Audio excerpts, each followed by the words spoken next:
36 mengumpulkan bahan obat.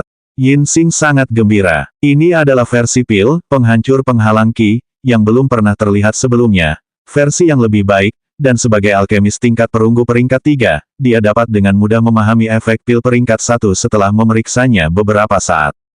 Siapa tahu, mungkin kalau saya cukup beruntung, senior ini bahkan dapat memberi saya resep untuk pil, penghancur penghalang Qi, yang lebih baik ini pada akhirnya. Walaupun Yinsing mempunyai pikiran demikian dalam benaknya, dia tidak mencoba untuk memaksakan keberuntungannya karena takut menimbulkan ketidaksenangan Sun Long. Namun, Yinsing sekarang bertekad untuk melakukan apa saja agar dapat meninggalkan kesan baik pada Sun Long. Karena Sun Long telah mengatakan bahwa dia akan menjualnya langsung ke Paviliun Harta Karun, kali ini, dia pasti bermaksud bahwa dia akan menjual lebih banyak pil di masa mendatang, tetapi dia mungkin akan melelangnya dan tidak akan menjualnya langsung ke paviliun seperti yang dilakukannya kali ini. Mungkin senior ini bisa menyukaiku dan menerimaku sebagai murid. Dengan begitu aku akan belajar berbagai macam resep pil berharga seperti ini hehehe. Yinsing sudah mulai melamun, bahkan air liurnya mulai menetes dari sudut mulutnya.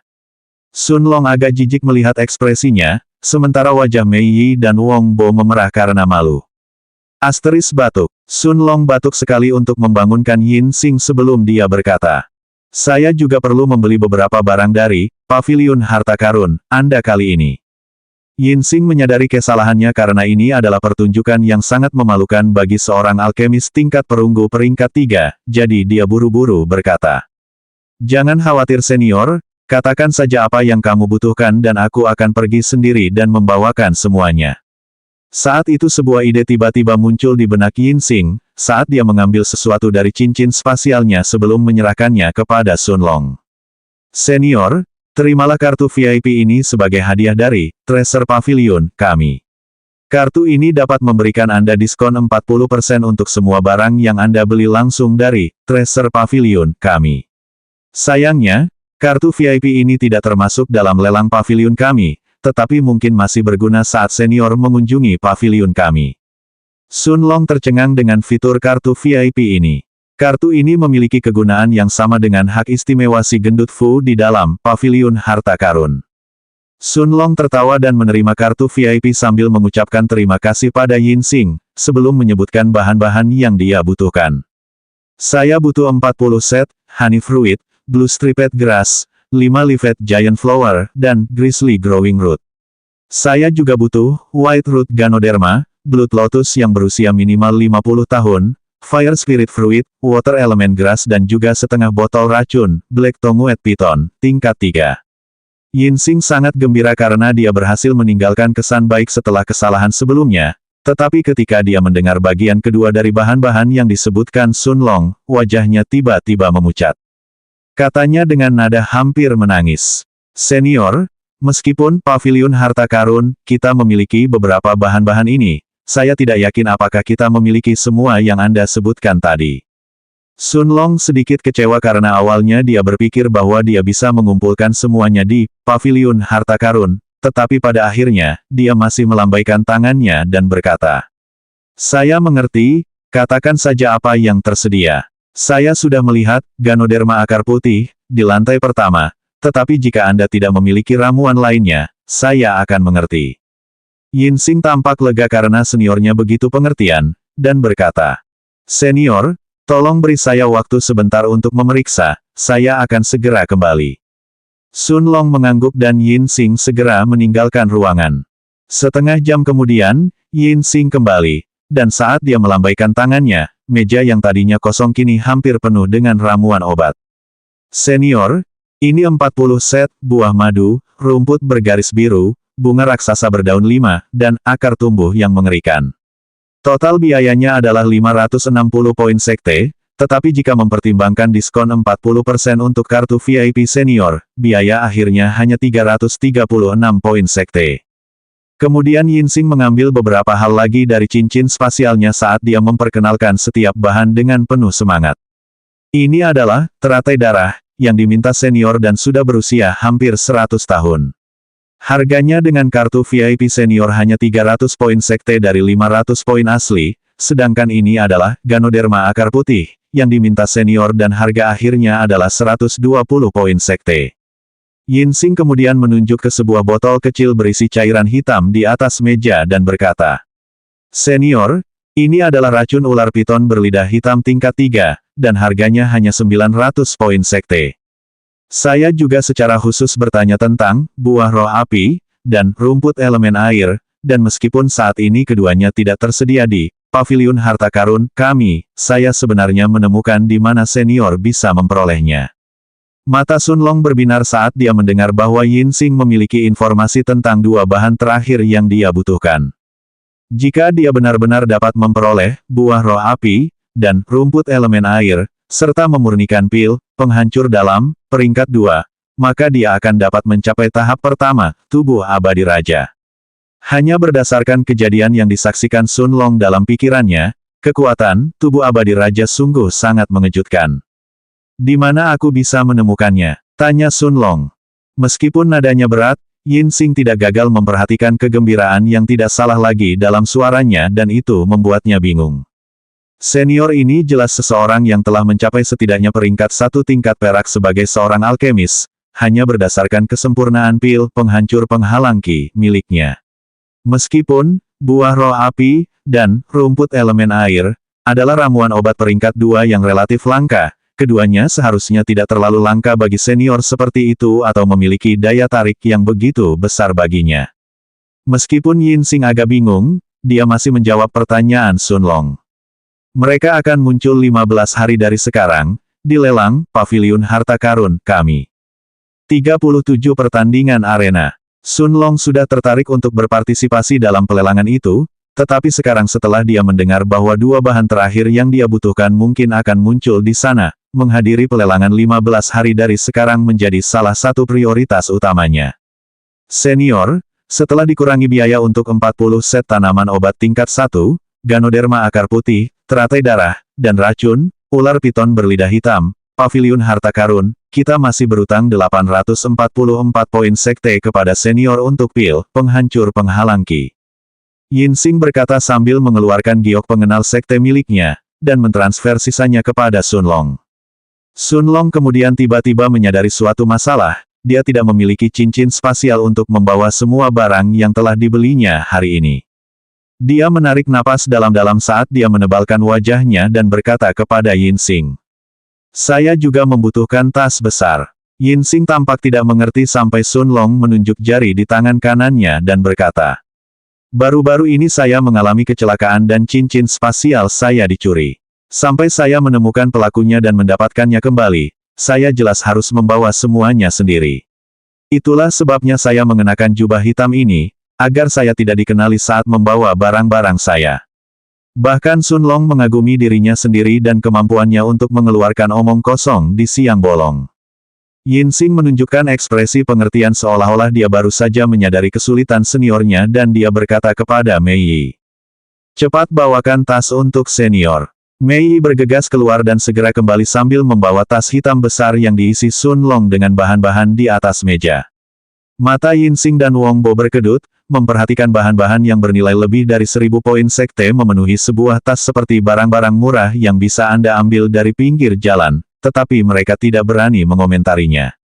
Meski wajah Sun Long cukup tebal dan bisa mengabaikan reaksi mereka, dia tetap telah membeli semua yang dia butuhkan dari perjalanannya ke Paviliun Harta Karun, jadi dia mengucapkan selamat tinggal kepada Yinsing dan yang lainnya saat dia pergi untuk kembali ke kamarnya di penginapan. Setelah Sun Long meninggalkan ruang penilaian, Yinsing menatap Wong Bo dan Mei Yi dan berkata, "Kalian melakukannya dengan sangat baik hari ini. Tapi ingat, jika di masa mendatang senior ini kembali ke Paviliun Harta Karun, kalian harus segera memberi tahu aku." Dia menekankan kata-kata terakhirnya dan Wong Bo dan Mei Yi keduanya mengangguk sebelum mereka semua meninggalkan ruangan. Dalam perjalanan pulang, Sun Long mula-mula menemukan sudut terpencil di dekat penginapan tempat ia menginap dan setelah berganti kembali ke jubah murid luarnya, ia kembali ke kamarnya di mana ia meletakkan tas hitam besar yang penuh dengan bahan-bahan obat di lantai. Sun Long menghela nafas saat dia berkata, "Sangat sulit untuk berjalan-jalan tanpa cincin spasial. Saya harus segera mendapatkannya atau di masa mendatang saya akan mendapat masalah jika harus membawa begitu banyak barang sendirian lagi." Walaupun Sun Long pernah berkata demikian, dia tahu bahwa cincin spasial itu pasti sangat mahal jika bahkan si gemuk Fu belum memilikinya, tetapi dia bertekad untuk menanyakannya lain kali dia mengunjungi paviliun harta karun. Setelah Sun Long meninggalkan tas hitam berisi bahan-bahan di kamarnya, dia pergi menemui pemilik penginapan untuk membayar 4 poin sekte untuk bulan berikutnya juga. Karena Sun Long sekarang memiliki 845 poin sekte di giok pengenal sektennya, 4 poin sekte yang hanya dikenakan biaya kamarnya selama sebulan tidak berarti banyak baginya sekarang. Setelah membayar pemilik penginapan, Sun Long memutuskan untuk makan di luar hari ini. Meskipun ia telah memakan makanan yang diantarkan penginapan ke kamarnya setiap hari, makanan itu adalah makanan dengan kualitas terendah, dan harus memakannya selama sebulan, perutnya sudah keroncongan. Meskipun Sun Long tidak dapat dianggap kaya saat ini, dengan 841 poin sekte yang dimilikinya, dia jelas tidak miskin lagi, jadi dia memilih restoran yang relatif bagus untuk makan.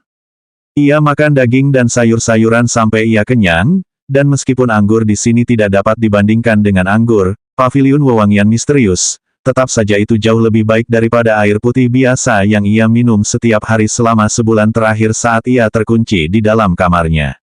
Saat Sun Long membayar tagihan dan meninggalkan restoran, dia melihat keributan di sekelilingnya, karena sebagian besar pengikut di jalan itu menuju ke arah timur kota. Sun Long menghentikan seorang pemuda yang sedang berlari dan bertanya, "Maaf saudara, mengapa semua orang terburu-buru?"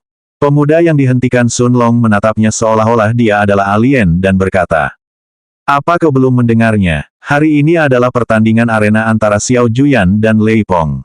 Pemenangnya akan maju ke peringkat 100 teratas di arena." Begitu murid itu selesai menjelaskan, ia berlari ke arah timur kota. Pertandingan arena, menarik sekali. Sun Long berpikir dalam hati sambil mengikuti kerumunan yang bergegas itu. 38 berkumpul di arena. Setelah 1 jam berjalan, Sun Long telah tiba di depan sebuah arena besar. Antrean yang dibentuk kerumunan di depan arena itu begitu panjang sehingga butuh waktu lebih dari 30 menit hingga Sun Long akhirnya masuk. Ketika Sun Long masuk dan menemukan tempat duduk untuk menyaksikan pertandingan yang akan datang, dia benar-benar menyadari sepasang wajah yang dikenalnya tengah menatapnya dari beberapa kursi yang jauhnya darinya. Pasangan ini adalah Xiao Situ dan Lin Wu. Ketika Xiao Situ melihat Sun Long yang baru saja duduk untuk menonton pertandingan, dia berjalan ke sisinya sambil berkata, "Haha, Sun Long, sungguh kecilnya dunia tempat kita tinggal." Kemudian Xiao Situ merendahkan suaranya saat dia berbisik pada Sun Long. "Aku belum melupakan penghinaan dalam pertarungan kita di Istana Kekaisaran, dan aku pasti akan membalasmu sekarang setelah aku naik ke peringkat 7.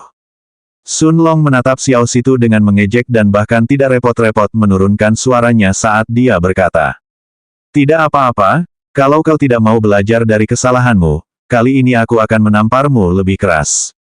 Ketika Xiao Situ mendengar perkataan Sun Long, sebuah kenangan memalukan muncul kembali dan matanya dipenuhi amarah. Saat itu Lin Wu melangkah maju sambil berkata dengan suara keras, hampir seolah-olah dia ingin semua orang di sini mendengarnya. "Sun Long, mari kita lihat berapa lama lagi kau bisa bersikap sombong." Kakak laki-laki Situ adalah kakak laki-laki senior Xiao Juyan dan dia menduduki peringkat ke-100 di peringkat arena. Kakak Situ bukan lagi orang yang bisa disinggung oleh orang sepertimu. Orang-orang terkejut saat mengetahui bahwa pemuda ini sebenarnya adalah adik laki-laki Xiao Juyan. Semangat Xiao Situ terangkat ketika dia melihat semua orang di sekitarnya melihat ke arah mereka dengan kaget dan dengan kepercayaan dirinya yang baru dia berkata, "Sun Long, jika kau berlutut di hadapanku sekarang dan memintaku untuk mengampunimu, aku mungkin akan mengucapkan kata-kata yang baik untukmu di hadapan kakak laki-lakiku nanti. Namun jika kau menolak, jangan berpikir bahwa tuan muda kedua dari keluarga lu dapat melindungimu selamanya. Haha, kamu pasti berpikir kalau kakak laki-lakimu sangat kuat ya." Tiba-tiba sebuah suara terdengar dari belakang Xiao Situ dan Lin Wu. Ketika Xiao Situ menoleh, dia melihat Lu Wen dan Fu yang gendut, bersama seorang pemuda lain yang bertubuh kekar dan berkepala botak berdiri di belakang mereka. Orang yang baru saja berbicara itu jelas adalah si gendut Fu. Saat mereka semua melihat ke arah Xiao Situ dan Lin Wu, pria kekar di sebelah si gendut Fu angkat bicara sambil bertanya kepada Xiao Situ dengan nada meremehkan. "Apakah menurutmu saudaramu tak terkalahkan di arena? Dia hampir tidak bisa mencapai peringkat ke-100. Xiao Situ sangat marah pada pria yang berani meremehkan saudaranya dan dia bertanya dengan suara marah. Siapa kau yang berani bicara seperti itu tentang kakak laki-lakiku? Saat itu, beberapa penonton mulai berbisik-bisik satu sama lain. Hei, bukankah itu Fu Peizi? Apa, yang berada di peringkat ke-17 di peringkat arena? Ya, saya melihatnya ketika dia menantang orang ke-15 dalam peringkat, Li Suchun, 1 bulan yang lalu. Ketika Xiao Situ mendengar siapa lelaki kekar ini, keberaniannya langsung menyusut karena ia kini menyerupai balon yang meletus. Bahkan saudaranya pun tidak sebanding dengan Fu Peizi, apalagi dia yang baru berada di peringkat awal 7 dalam kondensasi Qi. Mengapa Fu Peizi ada di sini untuk menonton pertandingan yang akan menentukan 100 teratas? Ah, kamu tidak tahu ini. Aku mendengar dari sepupuku yang bekerja di bagian misi, gedung administrasi, bahwa Fu Peizi dan Lei Pong adalah teman baik. Kelompok Luwen mengabaikan percakapan di sekitar mereka saat mereka memperkenalkan Fu Peizi kepada Sun Long. Saudara Sun, ini sepupuku Fu Peizi, dan dia berada di peringkat 20 teratas di arena. Salam, Saudara Fu, Sun Long menyapa Fu Peizi. Namun Fu Peizi bahkan tidak menganggukkan kepalanya sebagai jawaban, tidak mau repot-repot berbicara kepada Sun Long yang sedang duduk di kursinya dengan mata terpejam. Jangankan Sun Long, bahkan si gendut Fu dan Lu Wen pun mengernyit melihat kelakuan Fu Peizi, tetapi Sun Long melambaikan tangannya yang menandakan kalau dia tidak peduli dan mereka malah asyik mengobrol bertiga. Fu Peizi tidak mengerti mengapa sepupunya mau bergaul dengan orang desa lemah yang datang dari dunia fana, tetapi dia tidak melirik Sun Long sedikit pun sambil menunggu pertandingan di arena dimulai. Sun Long adalah orang pertama yang berbicara. Saudara-saudara, mengapa begitu banyak orang datang ke sini untuk pertandingan yang hanya akan menentukan posisi ke-100 dalam peringkat arena? Sun Long sudah mendengar ini dari diskusi di sekitarnya, tapi dia tidak bisa memahami mengapa ada begitu banyak orang berkumpul untuk menonton pertandingan ini. Fatih Fu kemudian menghela nafas sambil berkata, di masa mendatang, kamu pasti harus masuk dalam peringkat 100 teratas arena, jika kamu ingin menjadi murid batiniah. 39 Fu Peizi yang sombong. Minat Sun Long terusik saat Fu yang gemuk terus menjelaskan. Di Sekte Awan Mengambang, ada 4 cara untuk menjadi murid dalam. Cara pertama adalah menjadi ahli tingkat surga dan berusia di bawah 100 tahun. Cara kedua adalah dengan terlahir di keluarga besar seperti keluargaku atau Lu Wen, lalu bisa langsung masuk ke sekte sebagai murid inti. Namun, meskipun secara teknis hal ini memungkinkan, bahkan keluarga seperti keluarga Fuku atau keluarga Lu Wen hanya bisa mengirim beberapa murid untuk langsung masuk sebagai murid sekte inti. Jadi, cara ini adalah yang paling tidak umum dari semuanya. Cara ketiga adalah dengan membiarkan seorang tetua sekte menyukai Anda dan menerima Anda sebagai murid langsung. Namun karena persyaratan mereka biasanya sangat ketat, metode ini hampir sama jarangnya dengan yang kedua.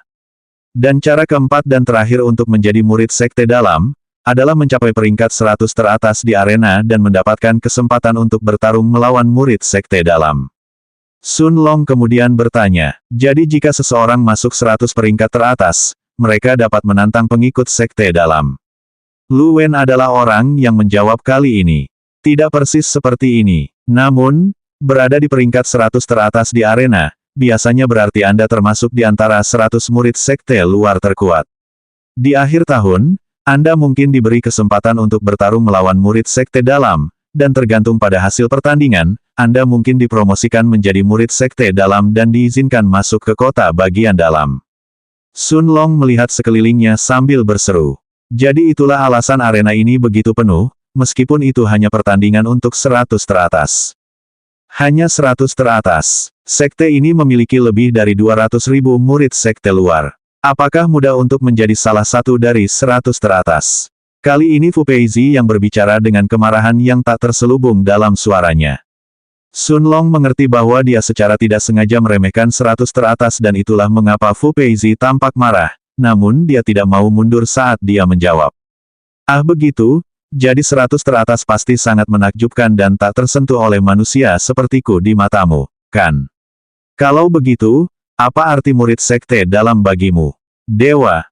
Bukannya Sun Long sengaja meremehkan 100 murid luar teratas, tetapi dia sendiri telah menetapkan tujuan yang jauh lebih tinggi dari itu.